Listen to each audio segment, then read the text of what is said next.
Today, I have the pleasure of speaking with Jessica Yip. She is an author, a teacher, a climber, and a spiritual healer of sorts.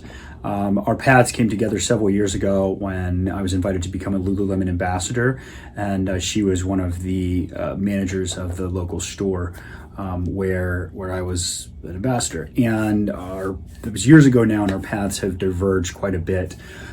She now lives out in Bishop, California, and is working on, she trains people how to let go of all of the walls that are put up around living in a modern society that is deemed successful. So people who have found success yet still feel as if they're missing something. And out of that practice has blossomed many other things that we get into. We talk about spiritualism, we talk about death, we talk about finding yourself and underneath who you thought you were. So without further delay, I hope you enjoy my conversation with Jessica Yip. Okay, let's try cellular. How's that? That's much better. Much better? All right. Leave it to AT&T to mess up my Wi-Fi, but also provide me with a cellular signal that's dependable. So right back to the middle with them. Let's jump in. I'm excited to talk to you. It's been a long time. You've changed your life completely since last we spoke, and I want to hear all about it.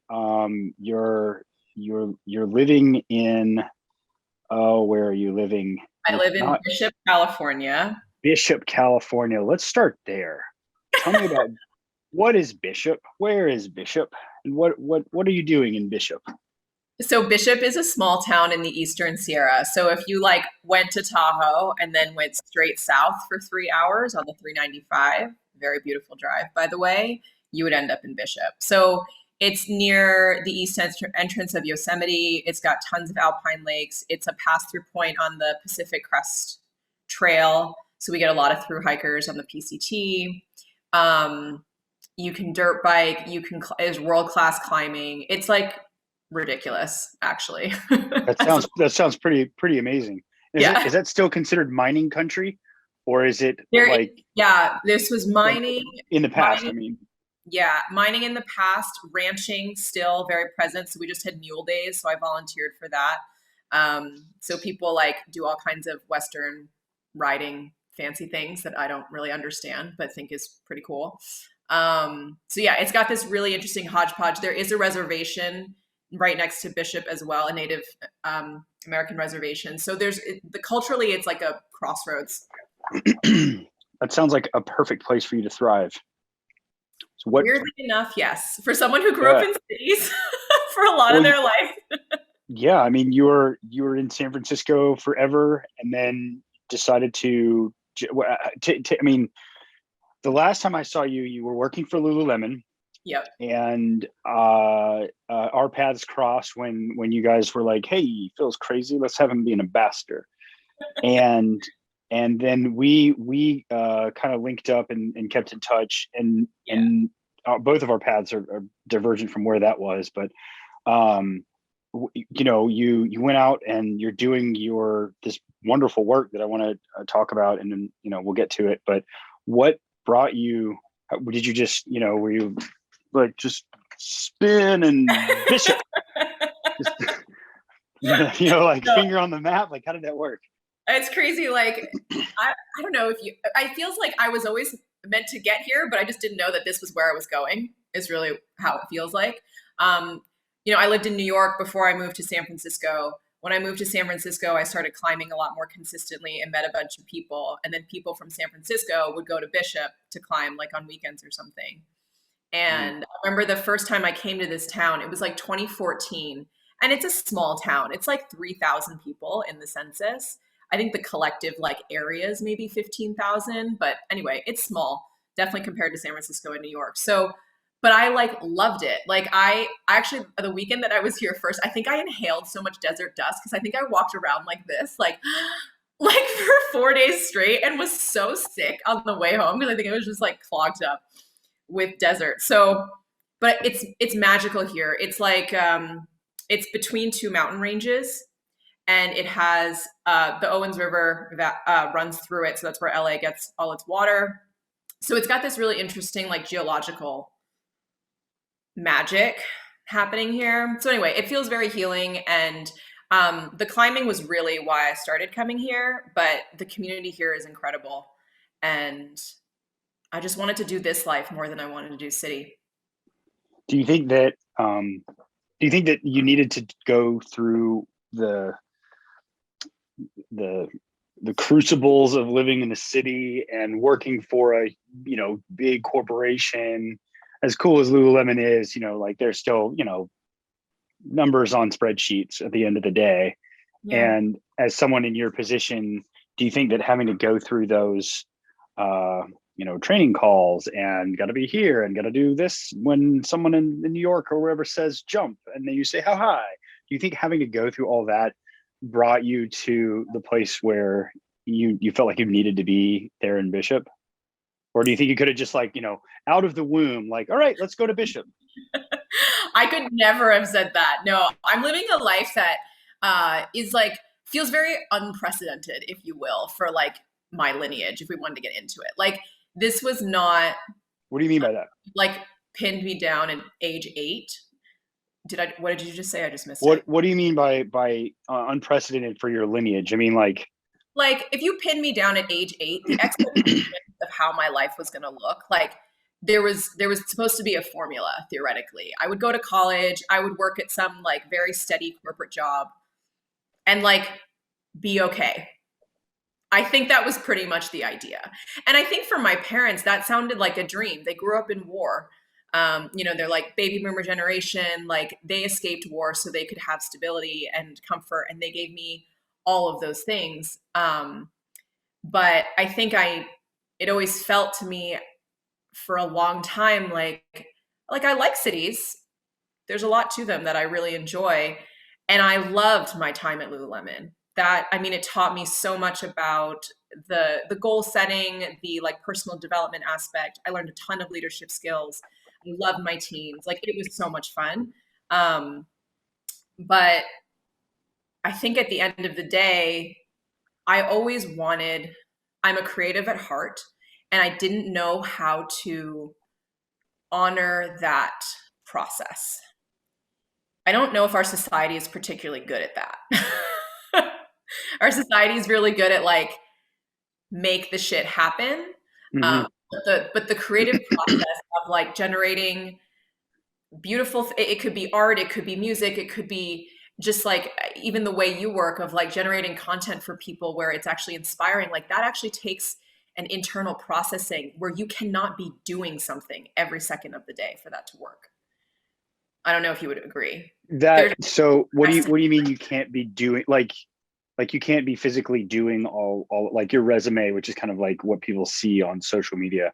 It's like, one of my trainers asked me the other day, he's like, where do you get all this energy? And I'm like, well, I sleep and I eat a lot. And, like if you just look at my feed, I'm like going, it's like, that's not how life is. But I wanted to back up actually, because you said something that was pretty intriguing there when the blueprint is kind of set out. And I'm going to have to figure this out because I'm a relatively new father. Like when it's like, all right, you go to school and you do what your teachers say, and then you get a piece of paper that is very, very, very expensive. And what do you do with it? Like some people, they go to work and they make money and they probably go into a lot of debt first, which is kind of the strange vicious cycle that we Americans find ourselves in.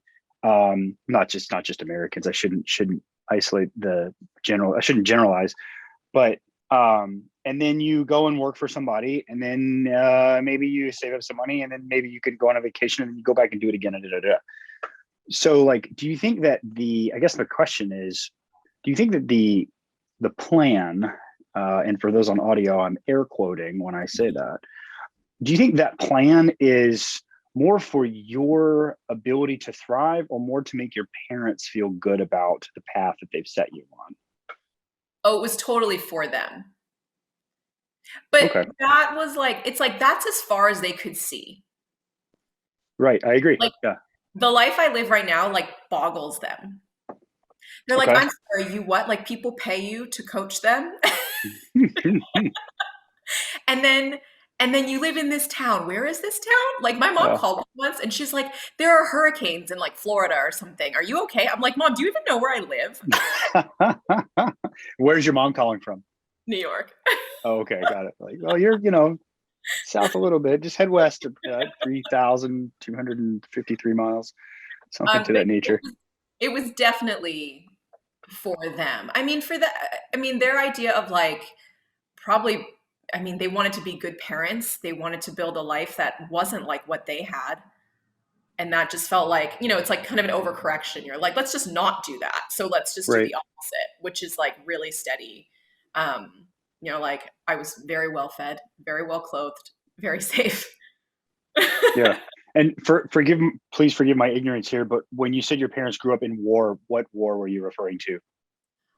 So my mom was born right at the end of World War II in China, like Hmm. literally born on a boat as they were going back to Nanking after the Japanese had been defeated, like kind of a crazy story.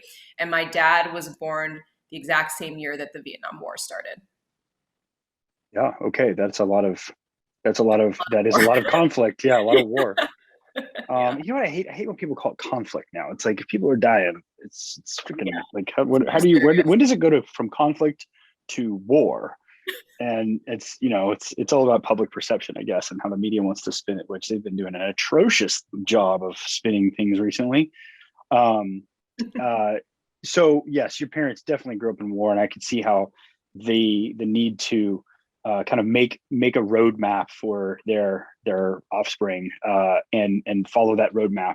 And how are they how are they responding to your recent life choices, which are incredibly transformational, and I think are just really cool. I mean, you just went from like retail, like, hey, these pants would look great on you, to this like being of light in the desert, Sierra, you know, uh, crossroads of dimensions, possibly. Um, and it's Oh just my like God, thank you for putting it that way. I love that. I'm just gonna it's live in that. it's the dimension. It's the exponential and dimensional growth of you. And I think it's part of the reason that I wanted to take our conversation from just a simple comment on, I don't know, you reached out and said something, blah, blah, blah. And I was like, you know what? You look like you're up to some cool stuff. We should have a longer conversation. So here we are. So for everybody out there listening, I'm talking with Jessica Yip, excuse me. And her website is her name. I'll put it in the show notes, but she has been a friend for a while, and she worked at Lululemon, and while I was working at Equinox, and then we both diverged from those paths. And now she is a coach, an author, a musician, a climber, a really good climber at that, who's just been kind of like, you know what, fuck it, I'm gonna go and do me, and I'm gonna show people that through leadership from the front, rather than leading from the back and saying do as I say.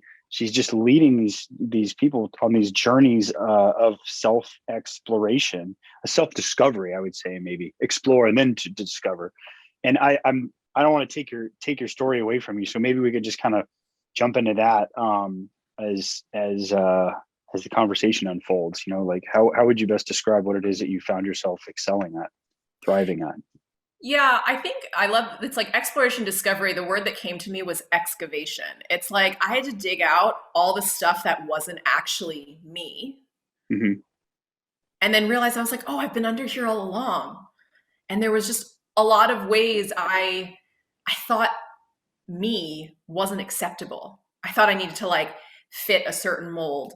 Um, What kind of things did you? And I'm sorry, I keep interrupting you, but I'm going to do that because I want to talk about all these little things, because that's how you. I'm trying to have a conversation, but also I want to interview you as well, and you got to interrupt sometimes and be like, unpack that. Hang on. So what kind of things are you excavating? uh, Okay, the biggest thing I would say is my voice. I was Okay. a really quiet kid, um, for a host of reasons, but I didn't share any opinions. I was very much like, "Oh, is that what you want to do? Okay, let's do that." And I didn't. I mean, it was like when I think back to it, it's comical. Like someone would give an opinion, I would cave immediately. It was just Okay. I would melt into a puddle of like, okay, we'll just do that. It was a pretty spineless way to live, but it felt like a way to be safe and have people like me, air quotes, like Yeah. me. Yeah. Yeah. So my voice for sure, and that included uh, like levels of leadership. Like I loved being a leader at Lululemon. I actually loved like speaking in front of groups, but I could only do that in certain containers. So I did it at work because it was like my domain. But for me to do this with you, for me to like put out music into the world, to share a newsletter, like that felt terrifying. It was like one of those like, don't show who you really are because people don't care. They just want you to look a certain way and be a certain thing. So I had to just like peel all of that expectation off, all of those like distorted um, versions of quote unquote acceptable, Hmm. and actually say who I am and what I've been wanting to create and who I want to be in the world has always been okay. It just didn't always match with the like worldview I guess I grew up in. Okay. And how did you begin? What was your shovel? Like, what were the tools that you used? Can you give me some, like, I mean, because this is very interesting, because I think a lot of us hide behind our own bullshit, Oh yeah. and the image of who we're supposed to be. Some, maybe we have parental issues, maybe we have issues with I don't know, like, Tommy pushed me on the playground when I was in sixth grade, and I reacted poorly, and that's been eating me. So I feel like I have to overcompensate so that all the Tommies of the world will see how strong I am now, or whatnot. So what was your first tool that you used to? I mean, was it a physical? Was it psychedelic? Was it spiritual? Was it some? I mean, this is a safe space to talk. So, I'm Yeah. I'm very curious. And I will just acknowledge, because I'm sure we're going to get back to this, but what you just mentioned of like, these instances when we were younger that we end up just holding on to and creating identities around, like that's a lot of the work that I do and a lot of the work that I had to do in it. So it's maybe not the first shovel, but I definitely like picked up that tool at some point. Um, gosh, what was the first shovel? To be honest, I actually think it's the book that I now coach. The I'd read, it's called the Calling call in the calling One. in. Yeah. Oh, I'm sorry. Say that again. I interrupted you. It's called Call, Calling in the One by Catherine Woodward Thomas, who is a brilliant, brilliant psychotherapist and author. She's so much more than a psychotherapist now. But um, so I was feeling really stuck.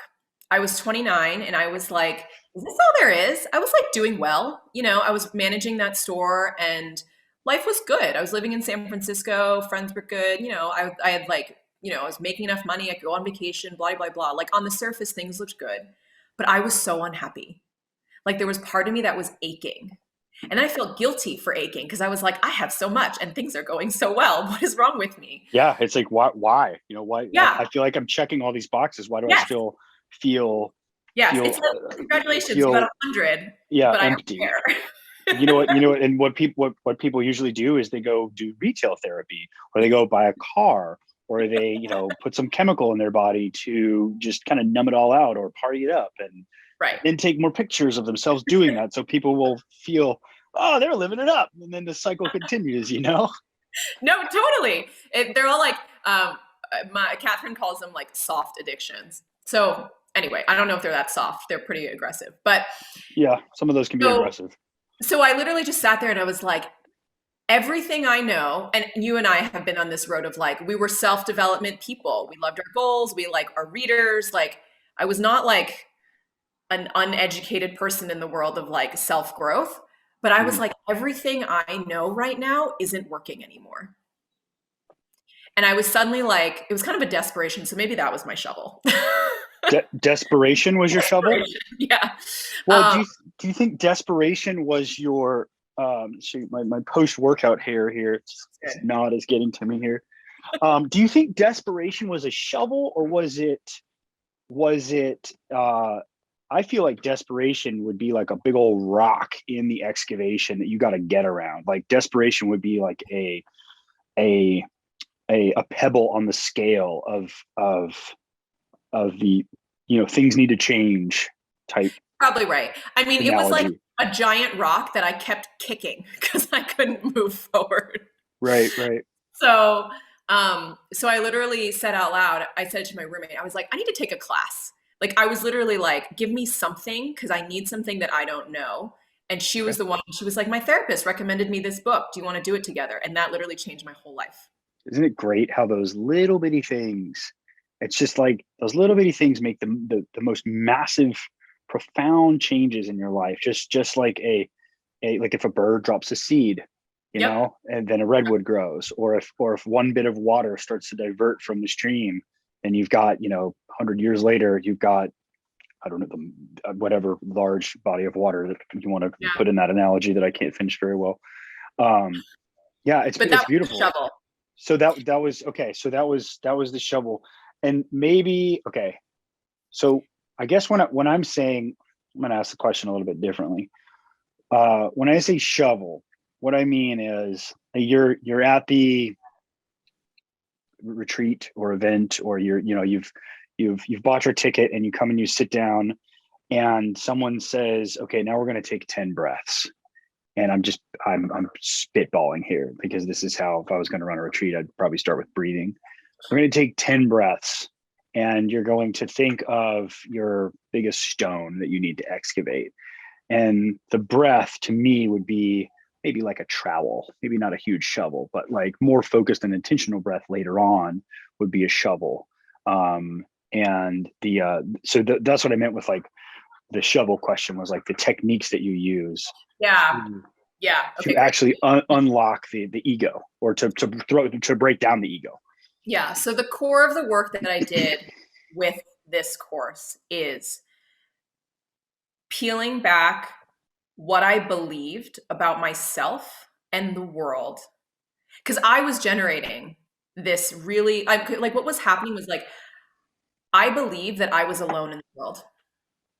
That was it. When I did this work and I looked at it, I was like, oh, I have been living from the like lived identity of I'm alone in the world. Hmm. And if you really wanted to peel that back from like psychoanalysis, my younger brother died when I was 5. And Oh, goodness. on top of that, like my parents gave me everything, but they worked a lot. They were not home very much. So I had a lot physically, but I did not have a lot of emotional like mirroring. So that felt like aloneness for me. Yeah. And then when my brother died, that just like compounded 12,000 levels on top of it. And my parents had no idea how to talk about that. And so not only did we not talk about things anyway, we also couldn't talk about the worst thing that ever happened to me. So I lived my life from whenever thinking that I was alone. And from that, there's the belief that other people aren't really there for me. Other people aren't that interested in who I am. They just want me to like look a certain way. It was like, be pretty and do well in school. And that was when I got sort of like attention. Mm-hmm. And then I actually remember identifying so profoundly with Cinderella, which sounds so cheesy, but it's true. But it's just like, it was that like nobody gets me, and like life is a tragedy. Like that's where I was generating my life from. So even though I had a lot of enthusiasm and loved learning, there was this really deep part of me that just didn't ever think it would pan out. So when I looked and said, oh my God, I've been creating this. I've been creating this way of feeling like I do so much, but don't receive anything, or don't get that back. Um, and not to like, not that you have to give to get back, but there was very little reciprocity in a lot of the relationships I had. It was like I was doing everything. Hmm. But then I looked at it and I was like, I train people that I'm going to do everything. I don't ask for help. I isolate when things get hard. I don't even tell people when I'm struggling. So how the hell are they supposed to know that I need things? I think that the more giving you are, the if you don't have the proper training to know that about 98% of the people you interact with are not as giving as you are, though they might feel like they are. They're like, oh well, I give all the time, I deserve to get it, I deserve to Yeah. have it returned to me. But I think that it is a skill in itself to know that if you are a giving person and you are seen as a giving person, not just like, tooting your own horn all the time, or people are like, hey, you're a very nice person and I appreciate you constantly being considerate and, get me on your Christmas card list or whatever they measure giving as. Knowing that most people are not going to be as giving as you, like your standards, and I say you, I mean one standards for being generous, for being a giving person, are much higher than the normal person's. Accepting that it's okay to not get it back is one of the most liberating things to tools, I guess, or discoveries, maybe product of tool, to have. And a quick anecdote here. I'm not saying I'm a super giving person, but I used to teach group fitness, and I was a child. I was like 25 or something like that, and there was this long setup process. It was kind of this experimental class in my Equinox days, which was great. Loved all that stuff, the people that I met, and the connections and everything. And there was all this stuff to set up for class, and I'd spend a good 20 minutes setting up for class. And like one day I just found myself like cursing I'm just like, God, nobody helps me set this class up. And then I would immediately be like, shut up, this is your job, like you signed up for this, like what are you talking about? And then at the end of class I'd be like, God, nobody helps me break this down, all this stuff down. And I'm like, there you go again, like, this is my internal monologue, just like left shoulder, right shoulder, devil angel thing. And I'm just like, dude, if you don't like doing this, don't do it anymore. Like, stop. You signed up. It's not their job. It's not, Todd's or Paul's or Jessica's or Liz's or Marianne, whoever. Like, just stop thinking you're going to get something back for doing. You signed up to do this. You don't have to do it. Like, if you don't get a Christmas card back from somebody, don't complain. I mean, they'll feel bad. You'll be like, oh, wow, they thought about me. I'll put them on for next year.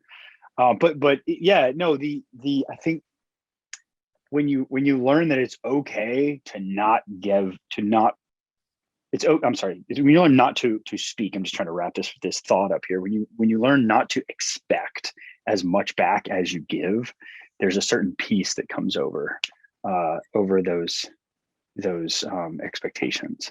Yes. And yes. So I think what you're saying is like, one, releasing this victimization, right? Like, I chose this. Yeah. And I created this situation. So Mm-hmm. there is no, like, I can do something about it. Like, you could have probably gotten help if you really were compelled to do that. But there was a release of like, don't feel victimized by the situation that you chose. And what I was realizing was that I had kept making it real. I was the one that was keeping that pain alive by giving with expectation, right? So like, if I only gave what I really had to give, Mm-hmm. that's sincere generosity. But if you're giving to get, that's actually like slightly dirty. Yeah, no, that's a shitty thing to do. Yeah. Like you It's actually give. manipulative. That's like, I mean, I don't know if I call it manipulative. It's kind of like making an investment. It's like, you're making an investment in something. Like, I'm investing my time with this person. Like, it's like investing in capital. Like, I'm going to put money into this business because I Mhm. want it to grow. And I know my ambition is to have it come back to me, tenfold.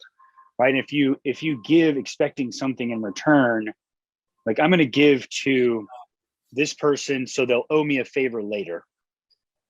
And, like, collecting favors like that is not, it's disingenuous. Well, I mean, I guess I don't, actually, I take that back. It's very genuine because it's so deliberate. It's like, if you're a genuine manipulator, then you're going to give so that someone will owe you. Now we're talking. Now we're in the swamp of DC. Like, that's just how things run. Like, I owe you because of that parking ticket you wiped off my kid's record or whatever. But true giving is something that is it's when you find it, it's special. You gotta connect with that energy, that soul, if you will. And I think I love what you said of like, it's an investment. And so the thing is, investing in a connection, there's an inevitable exchange, right? Of care, of showing up, of all these things. And I think what I did not really learn, but have since had to learn, is managing that investment. So it was a really distorted What does that feel. mean? Like, I would overinvest in people who maybe didn't care, because it felt like I had to like it was like, if they didn't care, it was an invitation for me to care enough for the both of us. Okay. Yeah. So then you're burning the candle at both ends there. That's Totally. not And it's sustainable. totally unproductive. Yeah. Versus the pacing of like, oh, we've met, I show up, you show up, da, da, da, and it builds, and there's Mm-hmm. this sort of reasonable amount of interaction for how well you know each other. So you're not operating on like obligation. You're really just building this like collective field of connection. But before, I was thinking, to be connected, I had to overdo, overinvest, and like do all the things. And that in itself is loneliness. It's because you're like basically alone in a thing Yeah. because the person isn't even there. Do you feel like the authenticity with this constant application of your soul, do you feel like the authenticity diminishes as you dole out more of it? Oh yeah. I mean, To try to keep up appearances. absolutely. I mean, that was the ache, right? When I was like, I've ticked off all these boxes, but I'm dying inside. Right. It just felt like an impossible rat race, which I think is why people feel burned out in a lot of ways. You're just trying to Yeah. do and do and do. And so for me now, I treat my time and energy as really sacred, which I just didn't before, because I always felt like I had to be giving it in order to have anything in life. But I realized that I don't actually have to be doing that anymore. What was your Harajuku moment where you were like, enough? I'm done giving without reception. What was that? What was your turning point? That is a great question. I'll be honest, I don't 100%. Actually, okay, no, I'll take that back. It's definitely been it's been like lifting, where it's like a progression. Okay. So I will say that first. It has been a muscle that I have grown stronger and stronger and stronger over the course of these few years. That being said, I think when I like really put it to the test, I briefly dated this person last year who I knew didn't actually want to be in a relationship, but I was like, that's fine. Let's see if I can like hold a boundary of dating someone without feeling like I had to like sort of like fall all into it, because that's who I was going to be. That was the like overgiving part of me. It was just like, now I'm just all in, all my eggs in this basket. But it was like, I'm really clear that that's not what we're doing. And it was sort of a test of like, cool, can I just like hold my own and experience, like, and then build a connection and not lose myself? That's really it. How do I build a connection and not lose myself? Okay. That's when I put it to the test.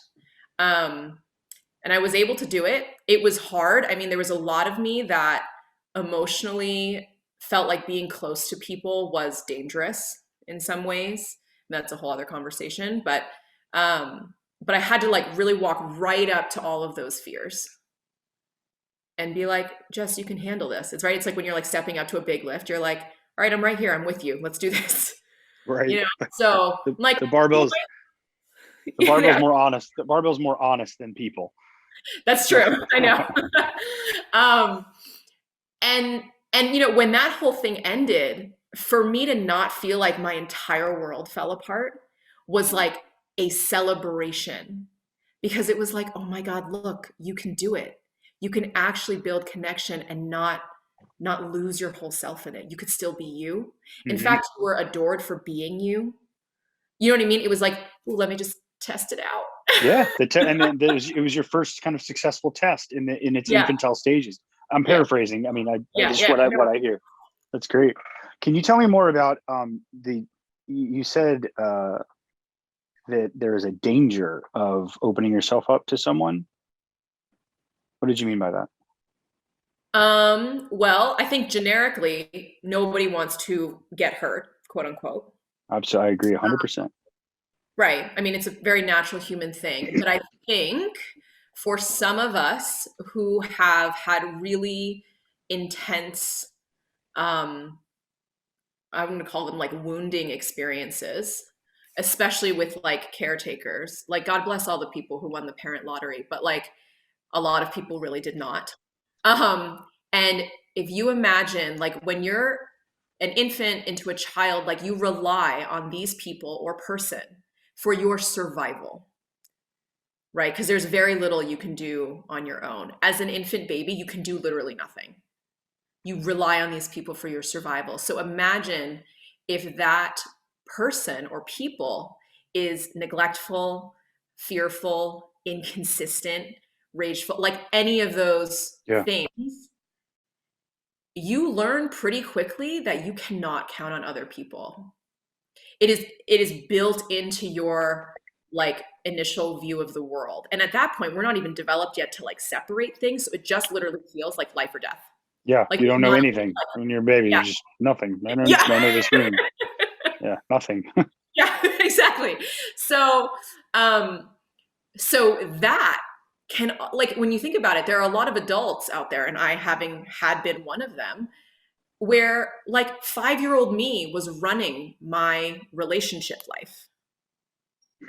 Okay, that's interesting. Yeah. Because you would just drop right back into that survival mode. Yep. And you know what? That's interesting. That's really interesting that you put it that way. We develop so poorly emotionally.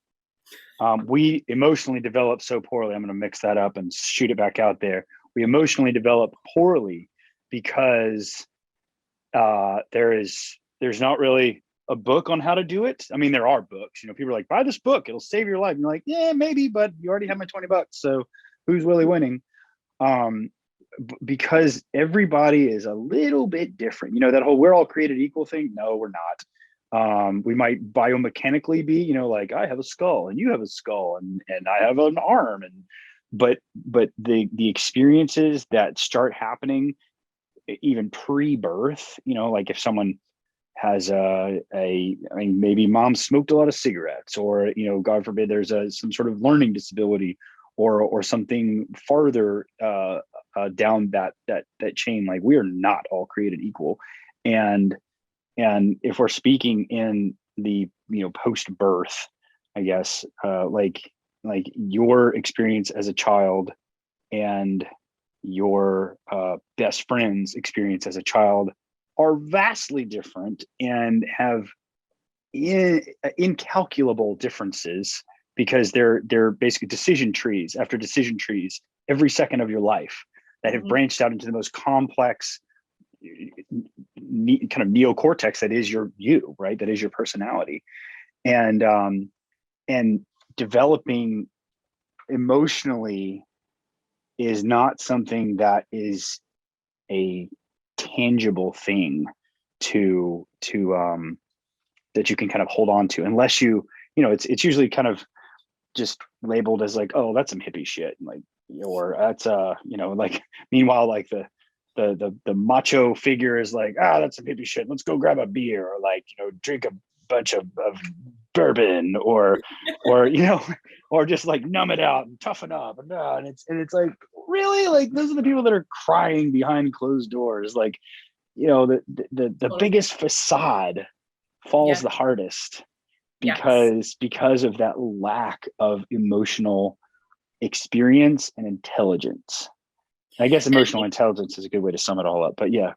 Go ahead. I think you nailed it there. So there's emotional intelligence, and then so there's mirroring, right? Like, we learn this with people. Yeah.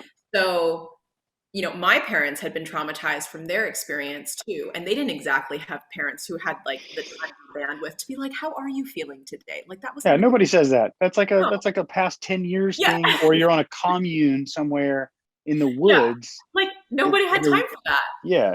So therefore, they don't even do it for themselves. Mm-hmm. So how are they supposed to do it for anybody else? You don't know what you don't know, right? Exactly. And so that is what I had to realize, of like, oh, so I had to relearn even like what I was feeling, to acknowledge that, to negotiate for that, to just like create space for that, to be fascinated with my own experience before I could even like show up for another person or my cat. I like wasn't ready to have an animal until I could actually do that. That reminds me, you said that you needed to let your cat outside in the middle of this interview. Yeah, I'm just going to keep recording. We'll take it out in post. Oh, you are? It's all good. Yeah. It's all good. Do your thing.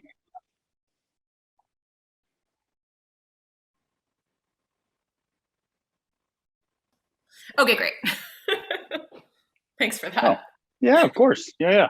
Just whenever you need to let, when we need to let him back in, let me know. What's your cat's name? He'll come in later. His name's Osiris. Osiris, right? For the whole Egyptian god of the afterlife and resurrection. Afterlife. Love it. That's beautiful. Very fitting. Quite appropriate. Quite appropriate. He's a black cat too. Set. Was Set the god of that death? Probably death. I don't know. Maybe. We'll look that up. I'm not gonna quote anything on camera here. So all right. So we went pretty. So welcome back. We just had Jess just let her cat out into the wild, and Osiris will return. So you are a musician, and you sent me a lovely track that you wrote and recorded. It's called Hero. And if I'm wrong, correct me if I'm wrong, please, because I believe your album was called Ocean. My album is called Ocean. Your album's called Ocean. I'm just going to stop talking right now because I want you to tell me about it, because you're going to tell it a lot better than I will. How did you get into music? And your song is beautiful. And how did that come to be? And do you think I have any kind of shot in the hip hop game? Let's go backwards. I think if you wanted to have a shot in the hip hop game, you should just take it. All right, cool. All right. I mean, whether the album works out or not, I mean, that's all right. At least I tried. Yeah, that's the thing. It's like, so the music thing, I've loved music my whole life. For a lot of my life, it felt like the only place I could have all my feelings. So music was just a really lovely like escape for me when I was a kid. And I've always loved singing, but I was, like I said, my voice was very much like kept to myself. And so this part of the journey of making this music, so I did this with the Koren brothers, Koren, and their whole program is about reclaiming your voice through songwriting. So I've been working with them for a year, and part of this experience is actually presenting your music to the world. So I've got 6 tracks on this EP. So I wrote all of them. They did a lot of the like melodies and that sort of composition, I guess is what you call it. I actually don't even know all the terms. But we recorded it in February, and I am so proud of this thing. It, like, I can't tell you what a miracle it feels like to have been someone who was like hiding a lot, and to suddenly say like, this is a thing that is like straight like wrung out of my soul, and I'm just going to share it with you because I am so happy that I get to share this with you. Like I don't even care like how it does. Like it's just like an expression of me. It's like you like popped out a kid or something, you know? It's like it just had to come out. And Yeah. so Yeah.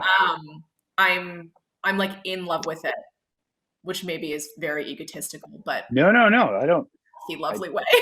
No, that's fine. I think that you being in love with your work because of how it makes you feel, and and having listened to the song several times, it's a song that is, you can tell that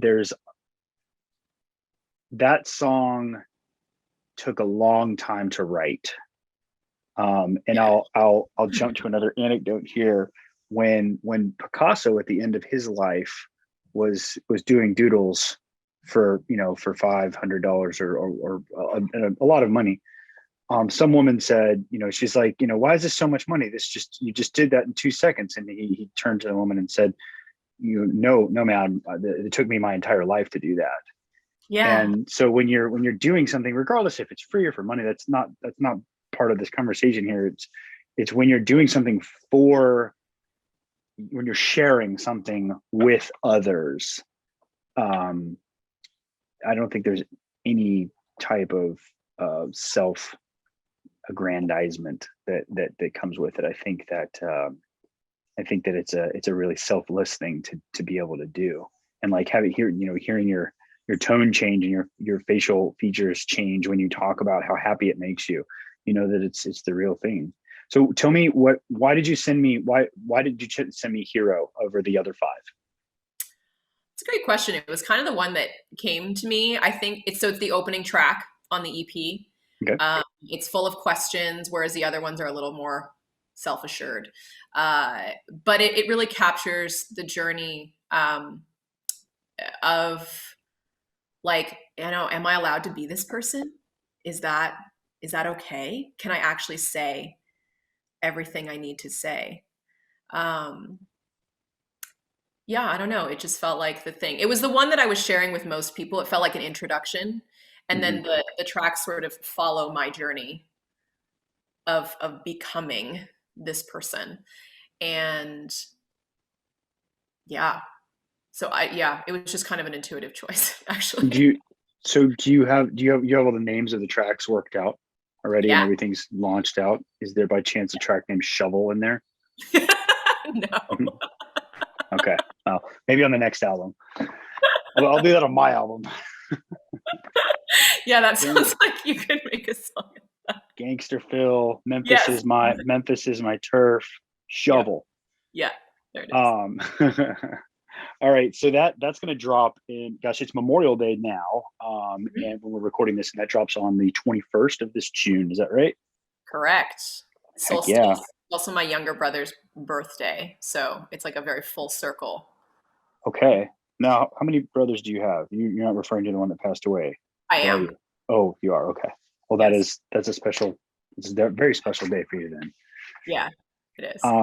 Is there a track related to your path with him on your album? Yeah, it's track 2. It's called Angel. It's a duet with one of the brothers, actually. So, very serendipitous and similar to so it relates to everything we were talking about. So, Torald Corin, who's one of the brothers, he actually lost his son last year as a baby, and I met his family a few months after. So he's got a daughter as well, and I remember meeting his daughter. And Torald's like, look, Jessica knows exactly how you feel. And I suddenly got choked up because I was like, wait, this little girl knows exactly how I feel to have like lost her little brother. And I'm gonna cry because I just remember this moment. And I just thought, thank God you are having a totally different experience with grieving this than I did. Like, thank God you didn't have to go through what I did. And it was actually it just reminded me of the importance of this work, because like that's the point. We don't want to relive those pains. Like, I want other people to be able to say, oh, we learned from this and then we can do it differently. And so to see that she didn't have to go through what I did because her parents had emotional awareness, and like tools and resources, like, what a beautiful thing. I'm so glad. So anyway, my relationship with Torald really built from there. And so he made the most sense to do this duet with, because it really is a conversation between myself and my brother. So it's called Angel. But I think that's full circle, right? When we lose someone, quote unquote, lose someone, and then you go through the stage of grieving, and then you actually reconnect. You realize that they're not totally gone. Like, they're always part of you. They're like in the soil. You know what I mean? Like, there is just a new version of that relationship. So Can I ask how your brother died? he managed to strangle himself on the things that open the blinds. Okay, that is. I'm sorry to hear that. That's pretty. Yeah, that's pretty rough.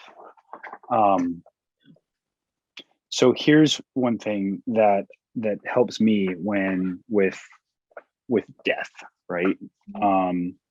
And this is something that my wife lost both of her parents in the past in a 1 year period, which is, it's actually pretty common when people are together that long, that one is. Yeah. So on that kind of commonality, that it's not, I don't believe that it's a coincidence, because I don't believe in coincidences. But when we only know what we see, right? Like, we're using, what is it, 5, maybe 10% of our brains, and again, kind of is going to go into some psilocybin talk in a moment here. But we only know what we see, right? I know. Like, actually, here's a picture of my dad. There's my dad. He doesn't look like that anymore. He's really old now. His physical form is really old. And there's little bitty Phil. Hey, there's little Phil. That's just on my desk. I didn't have that. Like, yes, I get to show that picture. But you only know that part. Sometimes you get to talk to the real person behind the soul of the person. I find it's very, very rare without the proper shovels or skills developed. And when I've lost people close to me, actually, this is right here. This is a grave rubbing of a good buddy of mine that died when we were 19. And I wasn't at a spot where I am now. It was like, fuck me, he's dead. Just, oh, Jesus. You have that hole, that emptiness. And one thing that I was able to sort of, it's never easy, obviously, but one thing that I find is helpful is to think that, like, when you die in the kind of, platonic sense, like this is not, this is, my body's basically like my t-shirt. It's going to break down. Yeah. It'll it's not always going to look this amazing, but it will. We get wrinkles, and we get old, and we get scars, and we get stories, and time wears on us, and eventually our body's like, I'm done. And that's, obviously there are fucking tragic things that happen before that time, but when you're no longer here in the sense that you and I are here, you're, my personal belief here, but there's got to be something else. What is the soul? What is the soul, right? Mm-hmm. And this is what I believe is, when you're actually having a conversation with someone, if you're really, really having a connecting conversation, chemical induced or not, that's who you're talking with. And when you have a soulmate, I think that takes the the hippie stigma of finding your soulmate away from that. It's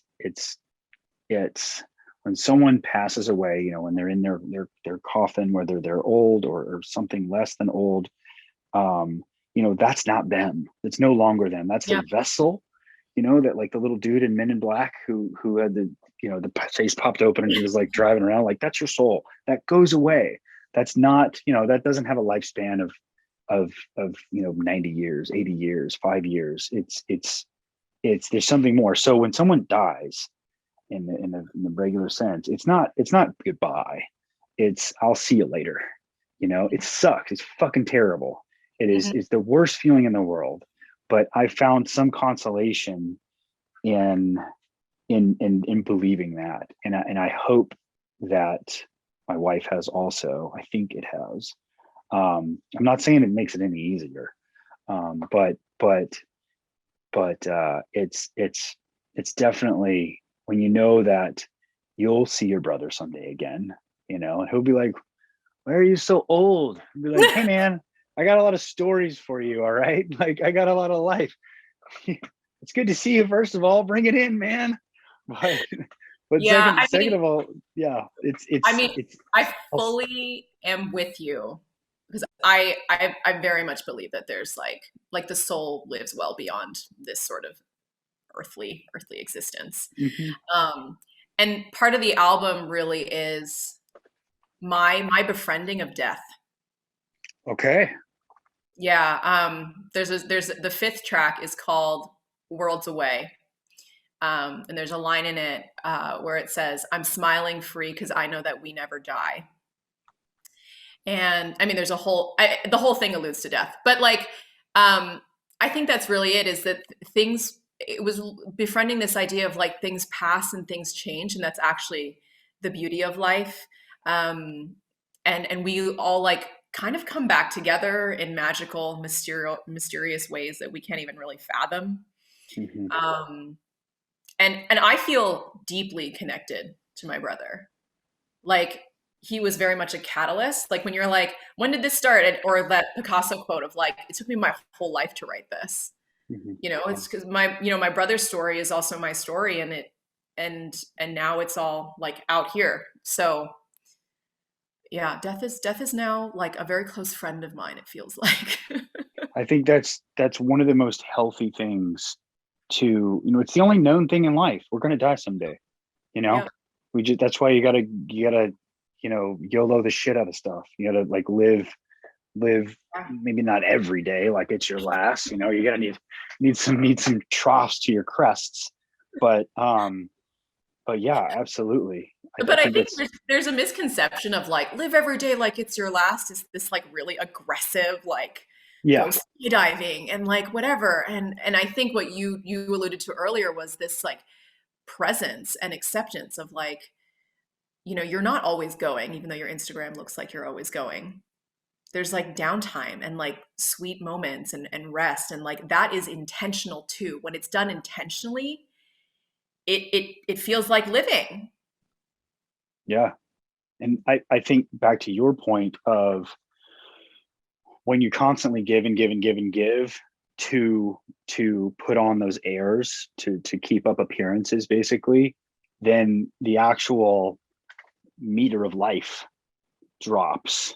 But the facade is, you know, the facade is full and people are like, oh, look at her, she's so happy. And the intentional actions that you perform, whatever they may be, whether they're you know, a you know, holding the door for someone, or doing the you know, extreme mountain running, or whatever, or going and climbing something ridiculously, you know, V10 route or something, which is very hard. That's a hard one, right? I don't know climbing very well. Weekend's really hard. Okay, yeah, good. All right, hit the nail on the head there. Yeah, good job. um, okay, so there's gosh, I feel like we might have to do this again sometime, I and would love keep talking. But I wanted to you two things that I want to talk about. A, you're writing a book, to. Hmm. and I hope that some of this great conversation that I've really been enjoying is in the book. Um, so can you tell me a little bit about the book? Yeah, it's very much my story of from like quiet girl who was like quote unquote doing everything right to the woman I'm sort of still in the process of becoming. I actually think that like I've written a bunch of it, but now I'm like, oh, I have to go like live this life so I can go write more about it later, you know? To like, you know, this becoming process, which really has been these like 2.5, 3 years of changing, and whatever else is, I don't know, waiting for me in this really magical future. So I don't know, I feel like brave and loud in a way that I never imagined possible. What's the book going to be called? I mean, can you tell us? No, I you don't have to. I guess I can. It's going to be called, well, working title, because I could always change my mind. Sure. Working title is Whispered, Spoken, Sung. Whispered, spoken song. Okay. I like it. Thanks. And after talking to me, maybe it'll be shovel, travel, spade, garden I of will life. allude to a shovel in there. Garden. You better put a shovel in there. Philip Levy is my shovel. And how did you decide to how did you decide how to write a book? And I mean deciding like, hey, I need to put my life down on paper or in the printed word. You know, I think a lot of people are like, maybe they play with that idea, but how do you, you know, like chapter 1, you know, like on the boat from China, my grandmother. Yeah. How does that work? Honestly, it's still in process. Sorry, your mother, not your grandmother.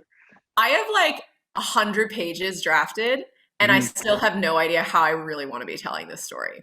So Cool. I imagine that like so I've rented a house in upstate New York for a month later this fall, and part of that is book for just space for my book. Yeah. But so I actually anticipate that I'm going to get there and be like, oh, I'm just going to have to start over. Okay. Because I think it needed sort of to just like be spilled out. And then I'm like, okay, now how do I want to actually tell this story? Because that's a whole different thing. It's like, I have a lot to say, but how do I want to tell a story? So I don't know if I can answer that for you quite yet. Yeah, no, it's rhetorical. There's no wrong answers. No wrong answers. I think I think the minute that you, actually, I was actually kind of hoping you'd be like, all right, I found this service that shows you exactly how to organize your thoughts into chapters. It's something I've been toying around with. I've done a lot of like stupid and extreme things. And I'm like, I should write these things down. Yeah, You agree with me. Oh, I thought you were just like, yeah, stupid stuff. You are chock full of those things. But one thing's interesting is like, I was recently lucky enough to meet up with some friends from college. One of my best friends in the world who I've known since 3rd grade. We went to college together, and then 2 of our other college roommates, and we've all got families now, and some have children and some are working on it, and we're 25 years later. And we were, sitting by the pool or up, blah, blah, blah, walking on the beach. And they're like, remember that time you blah, blah, blah. And I'm like, no, I don't remember that. And they're like, yeah, wow, man. And I'm like, huh. And so I'm thinking to myself, I'm like, I gotta write this stuff down. Like, because I just more and more, I mean, it's granted, I did a lot of the dumb things that I did when I was little, dumb, but adventurous and like devoting myself to obstacle course racing for so long, because I knew there would be a time where I wouldn't be able to do that, where I needed to focus on other things. I just kind of gut feeling, get it all out there, it's not all out there, but I feel like, I should write a book, but I wouldn't know where to start, which is why I wanted to. Where did you start? Let me ask you that question. I will say that I have liked writing my whole life, but I didn't always give it time and space. So I started really small. I had like a note on my phone, and anytime I had an idea, a phrase, could have been long, could have been short, whatever, it was just like, honor it, put it down. So I could be like driving and I'd be like, oh, and then I would just like record a voice note of like this like thought thing I was having. If I was walking, I suddenly had this phrase thing come to me, or like something happened. I was like, I just want to like remember this moment and like everything I'm feeling in it. I'd punch it down. It could be 5 sentences. It could be 5 words, whatever. But it just had to start with like honoring that all the things that were coming to me were going to go somewhere. And And then I started writing my newsletter, which was just about, it was really an exercise of like, are you willing to really let people see what you're writing? okay, what kind of things do you fill your newsletter with, and how Um, often does it come out? I call it monthly-ish because it really is whenever I feel like it. Last year I was pretty good about once a month. Mhm. This year it's kind of worked out to like every 2 months. Um, and I let it be part of my process because it's very much like it takes me time to integrate what I'm experiencing and then put it into words and share it with people. So that's the intention of it. Um, so sometimes that takes 4 weeks, sometimes it takes 8, and sometimes it's an incomplete thought. But I'm like, here it is, incomplete, but I'm here anyway. Oh So, yeah. um, but it's really like life stuff. This last one, actually similar to what we're talking about, was called Let It All Change. I'm living in a house that my friends lived in 2 years ago. And I was thinking back about, Where are your like friends? Where did they go? they moved to Ireland. Oh, okay, all right. They're not in the backyard with the shovel. No, they're not. This is my house now. Oh, that doesn't fit with the theme of what we've been talking about here. Took my friend's house and I killed them Um, with a shovel. so, but yeah, just thinking about like, are we willing to let go of what is to have what's possible? This is kind of a dumb analogy, but I think you'll appreciate it. Like, I grew up never using a dishwasher. Um, didn't really have one for a lot of my life. And I was very much like, I use it as a drying rack. I like don't mind doing dishes. It's whatever. And then I got to this house and I was like, you know what? I don't know why I'm so attached to that whole thing. Like I could start using a dishwasher and now I like this is great. So even in that, like I could just be like, and now I'm just different. Just like that. I didn't need to hang on to it. I didn't need to like make a whole thing about that identity. I was just like, great, I just do it differently now. Nice. Um, and so that level of vulnerability to life is actually what I want to call it. Like when we're talking about being, instead of hiding, but actually really letting life touch you and change you. Like I bet you're different now that you're a father. Yes, I am. Yeah. Very much But so. yeah, but you let that like touch you. Yeah. Do you know what I mean? Like you let Yeah. that shape you differently. And I think a lot of people either are afraid of that or resist that. And it just creates more tension that we just don't actually need in our lives. Hmm. So that was kind of a tangent, but No, that's fine. that was what my This is newsletter all about was about. tangents are fine. That's Yeah. funny you mentioned the dishwashing thing because I wash dishes by hand, A, because I find it meditative, Yes. and B, well, three reasons. Meditative, B, because I was actually a dishwasher was my first like job that I had when my parents had their restaurant when I was young. And C, when you take like my wife, as you know, is Filipino, and she also didn't have a dishwasher for a long time, and she was like, dishwasher, boom, boom, boom, boom, boom, yeah, this is awesome.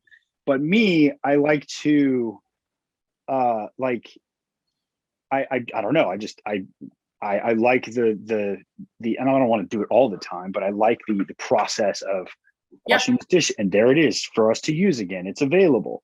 But the third reason is because with our combined efforts, one working in one direction and one working in the other, the dishwasher gets half loaded for like a week. It doesn't get loaded and then used, so things get taken out of circulation. And so I'm just like, if you wash it all by hand, it's immediately ready. But with the dishwasher, it takes like 2 to 3 days because we don't like, I Yeah. don't like, I'll maybe use a plate. I don't eat like I'll have like one big meal during the day. It's usually dinner, and I'll probably be at the studio or something for lunch. And I just, so like one plate per day for each of us. And Hudson has this little rubber thing that you just wash out and it's ready to go. And so I'm like, I have a cereal bowl that I really like, and it's like a rubber cereal bowl. It's this company called Magic Spoon. And if you're looking for sponsors, then definitely sponsor the show. But it's this like silicone bowl, and it's got this like swirly, it looks like a tie-dye thing. And I've got this like, it's just cool metallic. Well, it's metallic because it's a metal spoon, but it's like anodized, and it's several different colors. And it's my Magic Spoon cereal bowl. It's like this protein cereal. It's made of monk fruit. It's really good. And I'm like, where's my cereal bowl? And Liz is like, look in the thing. And I'm like, yes, of course, here it is. It's been there since the last time you put it in. So anyway, that, my friend, is called a tangent. And that I completely identify with you with the dishwasher analogy. I don't even remember what the analogy was about at this point, but oh, it was change, wasn't it?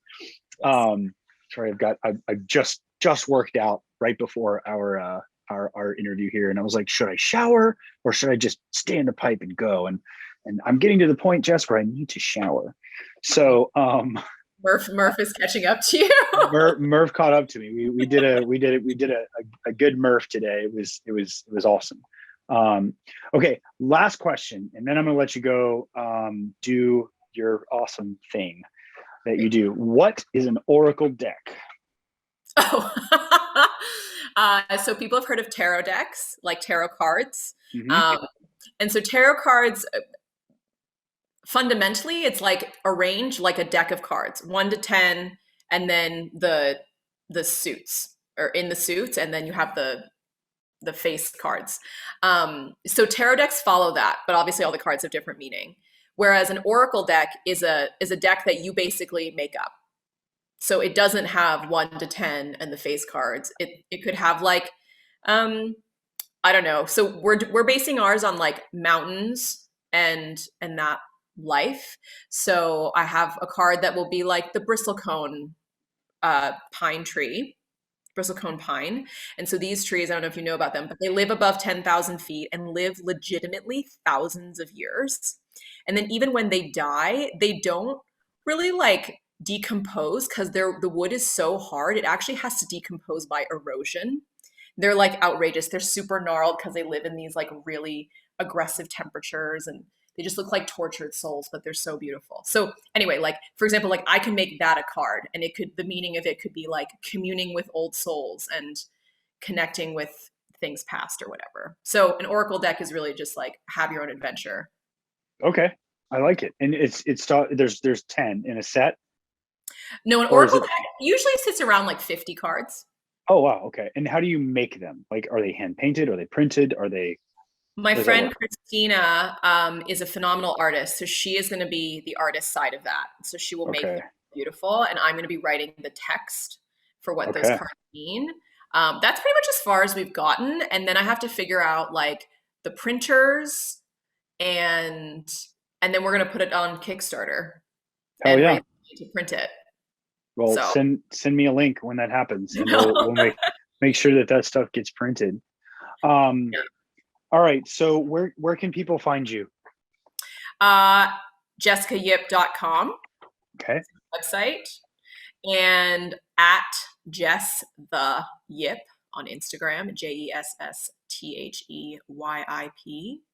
I am actually going to be starting to share the making of process of my music starting tomorrow. So for like the 20 days leading up to the release, it's on. Oh, but this is irrelevant because you're not posting. No, it's all right. It should be up by Friday. So oh, really? Yeah. Oh, well then yes, it will already be happening. So there you go. Well, people know where to find you and where to hear you, and can hopefully learn something from your shared experience. I hope so. What are you, and this is my last question, what are you giving back to the world? What am I giving back to the world? Yeah. What are you giving to the world?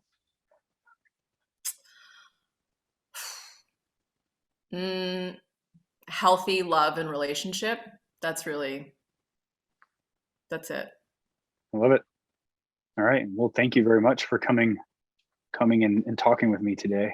It's been amazing catching up and hearing about your growth process. It really, really was a nice conversation. Thank you. Oh, thank you for having me. This was really lovely. Let's do this again, please. Yeah, I'd love to. Yeah. All right, Jess. Thank you so much. Thanks. Bye. Bye.